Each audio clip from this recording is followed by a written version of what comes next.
नमस्कार और स्वागत है आपका मेरे इस नए वीडियो में। तो ईपीएफओ सोशल सिक्योरिटी स्टैंड के फेज़ 1 में जो भी कैंडिडेट शॉर्टलिस्टेड होंगे फेज़ 2 के लिए, उनको कंप्यूटर डाटा एंट्री टेस्ट देना है।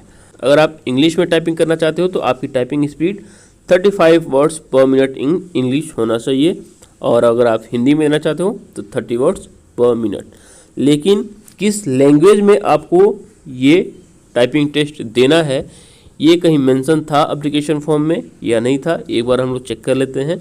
अगर नहीं था तो फिर लैंग्वेज कहाँ से आपको चूज़ करना होगा, ताकि आप लोग पहले से प्रैक्टिस करो उसी लैंग्वेज में। चैनल पे नए हैं तो चैनल को ज़रूर सब्सक्राइब कर दीजिएगा। तो यहाँ पर मैंने एक एप्लीकेशन फॉर्म डाउनलोड करा हुआ है एक कैंडिडेट का। इसमें टाइपिंग से रिलेटेड एक पॉइंट था, यहाँ पे देख सकते हैं आप। Do you possess the minimum speed of 35 words पर मिनट इन इंग्लिश और 30 वर्ड्स पर minute in Hindi typing on computer. और यहाँ पे आपको यस और नो करना था, तो कैंडिडेट यहाँ पे यस किए होंगे। और उसके बाद टाइपिंग टेस्ट के लैंग्वेज से रिलेटेड कोई भी पॉइंट आपको एप्लीकेशन फॉर्म में नहीं था। तो कैंडिडेट आके प्रैक्टिस किस लैंग्वेज में करें, तो इसको समझने के लिए हम आपको ले चलते हैं 2019 की वैकेंसी में। यहाँ पर आप देखिए टाइपिंग टेस्ट से जस्ट पहले आपको लैंग्वेज चूज करने का ऑप्शन दिया गया था।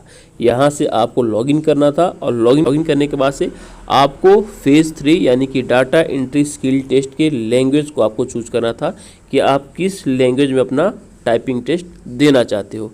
ठीक वैसे ही इस बार भी आपको टाइपिंग टेस्ट से जस्ट पहले लिंक प्रोवाइड कर दिया जाएगा कि आपको किस लैंग्वेज में अपना टाइपिंग टेस्ट देना है, इंग्लिश में या हिंदी में। तो अभी से ही जिस भी लैंग्वेज पे आपकी पकड़ हो, आप उस लैंग्वेज में अपना टाइपिंग टेस्ट शुरू कर दें। आपके पास 50 to 55 डेज है, इससे ज़्यादा टाइम आपके पास नहीं है।